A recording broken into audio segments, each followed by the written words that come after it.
Right, welcome to our second week, I think, of working on the Haskellings project.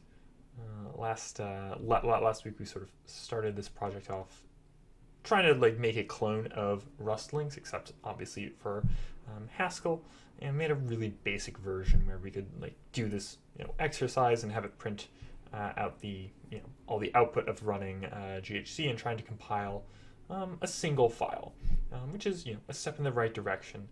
This week we're going to try and solve some of the really hacky hard coding things that I was using just to make that basic version. Specifically, one thing I'm going to highlight, if we'll jump into the code, we see that I've hard coded this GHC path to use my username, which is kind of this is not so good. It also hard codes the operating system effectively. So this is we want to fix this. Another thing is that a lot of our information we relate to the current directory, but oftentimes you'll be running the commands from a different directory than the root of your project, and these all sort of assume that we're at the project root. So I'm actually going to, in this video blog, we're going to try and fix this. We're going to try and essentially add two new parameters to this function, so that we have basically the project root and the GHC path, so that we can sort of skip this current dir.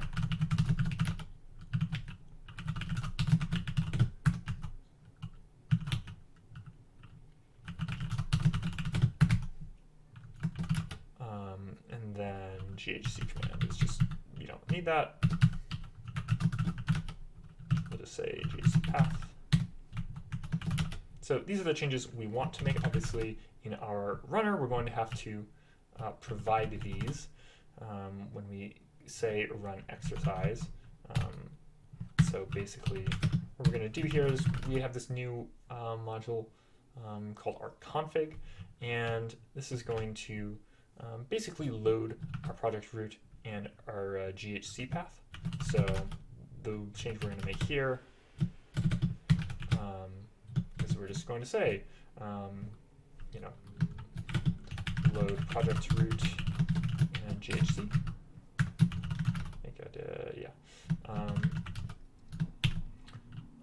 Results, load results. And maybe we can even actually do that earlier in the process, but we're going to put that off a little bit. Also import run exercise. We also want to import config. And let's say case load results. Too many cases here. I need to do this better. But if it's an error, so we made this sort of custom error type. Either we don't have the project root or we don't have GHC. So depending on that, if it's no project root error, we're gonna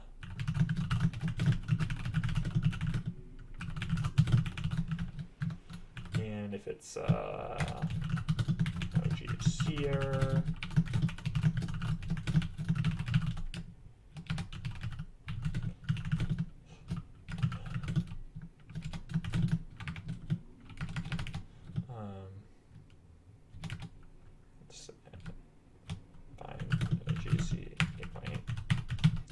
we're using, but if we do get these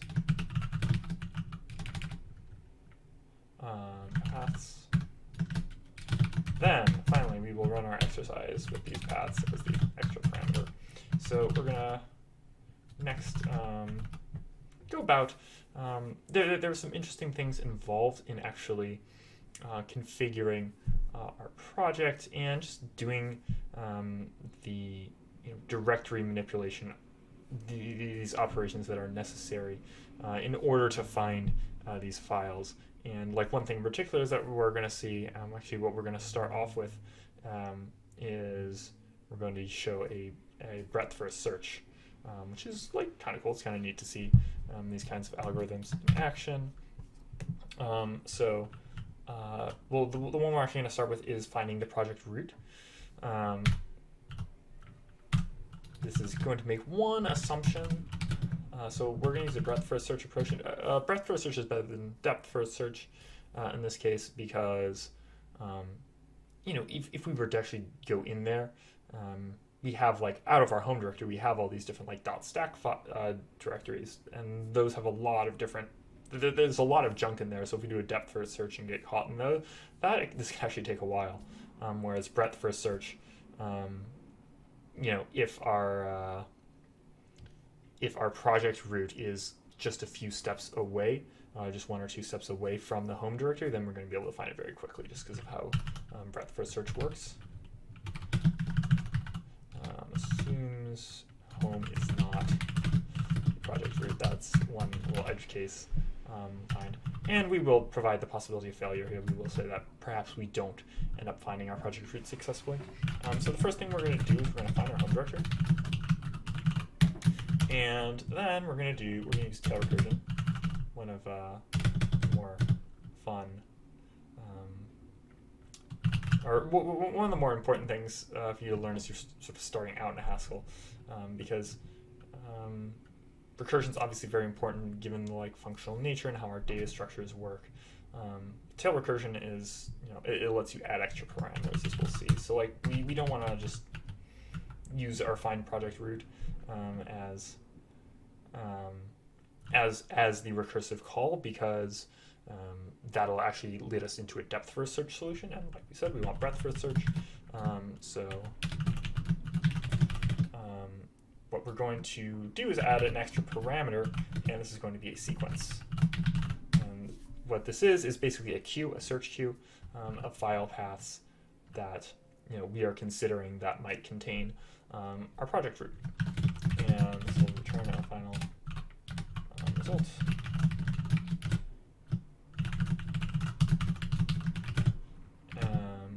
So basically, the only other thing we're doing here is we're making this tail recursive call, except we're going to start with a sequence of just a single thing, and that's going to be our home directory.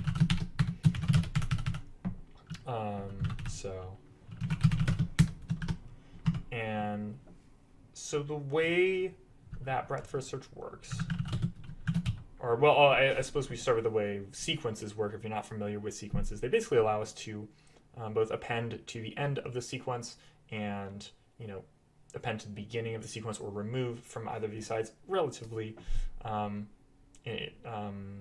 quickly. I don't think they're constant time, but I think they're actually logarithmic time for these operations. I think they're also logarithmic in terms of appending 2 sequences together, which is another operation we'll use a little further down.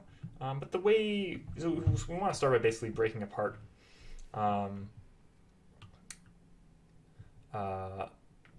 sort of breaking this apart into our first element, and we'll do we'll use sequence.viewL, which will view from the left of the sequence, and there's a couple different constructors. This viewL return, there's actually a viewL type within sequence, and it has these constructors .emptyL. In that case, if we have an empty queue, that means we've searched everything exhaustively and we can't find it, so we're going to return nothing. The other possibility is we'll have this list-like syntax where we have the first element we're going to use, and then this : operator. It's kind of, if we had a list, it would just be current root rest, like that, but it's just different because it's a sequence, not a list.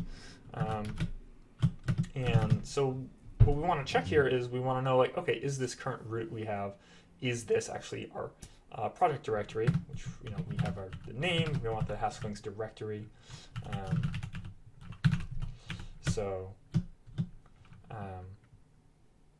The way we check this is we can actually say is it a suffix? Is suffix of, we'll say, put a slash and then our project root name of the current root. So if we had home / user / Haskellings, like this check would work. And we can just go ahead and return just current root.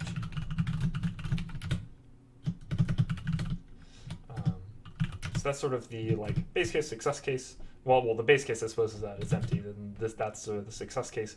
So then the next case is we want to actually search through this directory. We are kind of going to make the assumption that it is a valid directory, which I think is justified. When we use list directory here, that's actually going to throw an error if we try and do that with a normal file path rather than a directory path.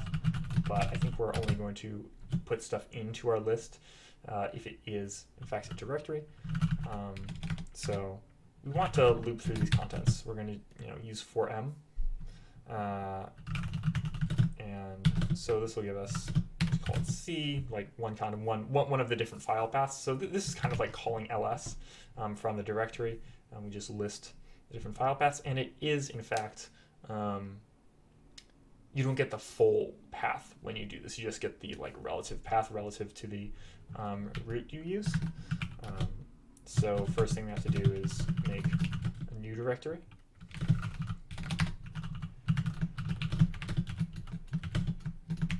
I don't know that there's actually a good library to do this kind of appending. I know Python has os.path.join, and we could also have done this with os.path.basename in Python. I'm not actually really sure Haskell has a good equivalent for that. Obviously with operating systems, different operating systems can get a little bit hairy. But anyways, we want to analyze this directory, and we want to check if it's in fact a directory. This will return false if it's just a normal file or an executable. So if it is in fact a directory, then we're going to return. We're going to return this new directory, because remember we're looping through all the individual contents. If it's a file, we're just going to return nothing. And so we've done this for him. So we're going to source from this, our results here. What this actually is a list of maybe file paths. I'm not going to keep that thing in there, but so we're either returning a directory, or if it's not a directory, we return nothing. So for our final little flourish here, what we're going to do is,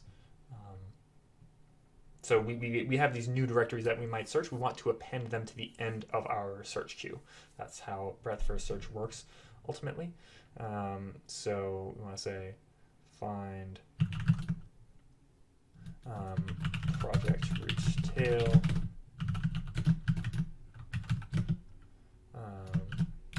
So this is the append operator with sequences. So we're using our rest from up here. We've noticed we've sort of pulled the first one off. That's very important. So we don't get in an infinite loop. And now we want to basically make a sequence out of our results here. The first thing we want to do is say cat maybes, which is going to remove just all the nothing elements and bring all the justs in there.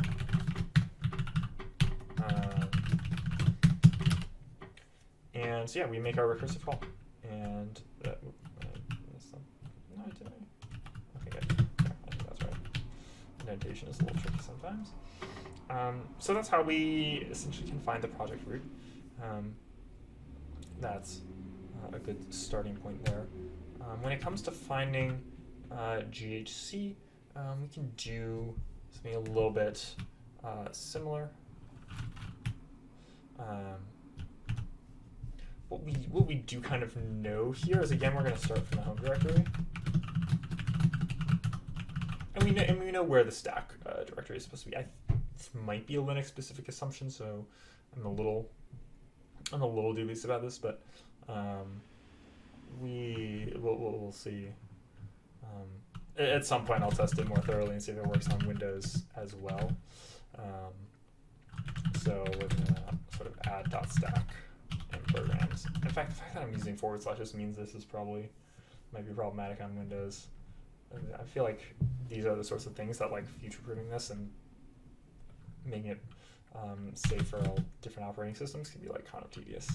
That might be an obstacle to my laziness might be on that specific account might be an obstacle to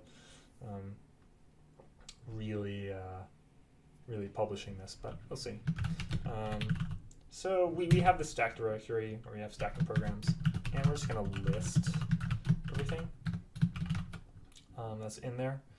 And what we're really looking for is there's a specific pattern that you can see in this, this path that I here. So this path that I hard coded. We have .stack, we have programs, and then we have this, exit the platform. And then this is what we're really interested in, this is the version that we're really working with, and we want to find the GHC that corresponds to this specific project. So that's sort of what we're going to search for in these sort of next. So the next directories are the platform directories, and we want to search within each of these for the result that matches our GHC version here.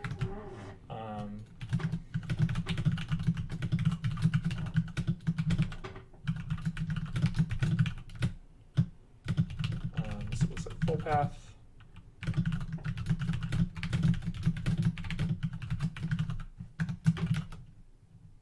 So this, we're looking at each of the different subpaths, and we'll say subcontents.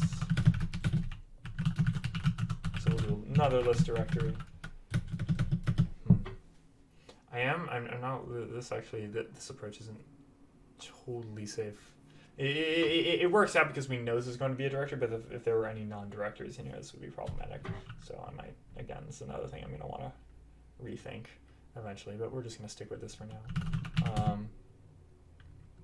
And now, so by listing this directory, what we have are sort of the individual names. And at this point, one of the plausible elements of subcontents could be, GHC-8.4. That would be a good thing if we found that. So what we want is, the supply predicate. So basically, this will give us a maybe. It'll either provide, if we have the GHC 8.12.4 within there, this using this find will provide it as a just. Otherwise, it's a maybe. But we want to provide the full path for it. So we're actually going to use fmap. It's a maybe now.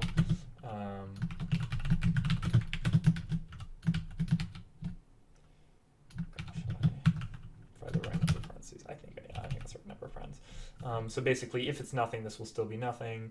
Otherwise, we'll just append this item to the full path, and we can return that. So each of these now is a maybe file path, and we're only really concerned about finding one of these. It could be, I suppose there's a case where it could be multiple. Probably not though. Maybe, I don't know, but I suppose if it's multiple platforms, that's a problem for another time. So if we have no results, obviously we're going to return nothing. If we have a single result that's likely to be GHC 8, then we are going to go ahead and we'll sort of append, we'll take that full path and then we'll add just bin/GHC. Just to get the complete path. Again, yeah, I think there's probably a Linux assumption there. So yeah, maybe I could probably do a whole nother video on like Windows proofing this. But anyways, now we have these sort of base functions, and now sort of the one last thing we want to do is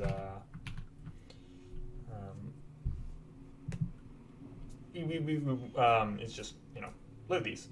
And so that's reasonably straightforward. There's like an extra step we could take where we sort of save the GHC path to a config file. I'm just going to skip that for now. This video is getting long enough. So we'll just say project root So I'm using apostrophe here to indicate that's a maybe value. And then we'll just say GHC path is my GHC. And again, this is a maybe. So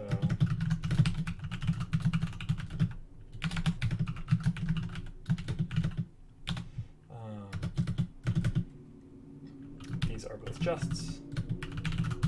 So I remove the apostrophe now that they are actual file paths. Sorry, the noise. Then obviously we'll just return those. Return, right.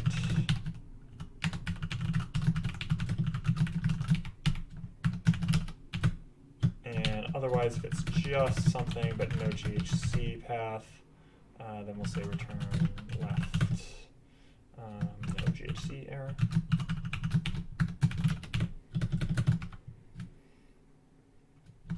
And if it's nothing here, we'll go ahead and say return left, no project group error. So, yeah, easy enough. I have a little bit more code I was thinking about writing to sort of save the GHC path so we don't have to keep getting it, but I think we'll wait on that. So at this point, I'm going to go ahead and see if this compiles and works out. Give me 1 second to get the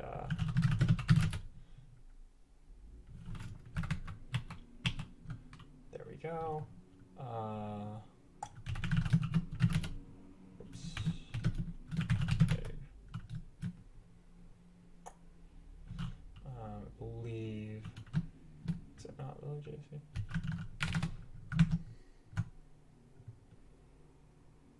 Oh, fine, GHC. So, okay, so we see that this gives the same path we had before, and we have product root.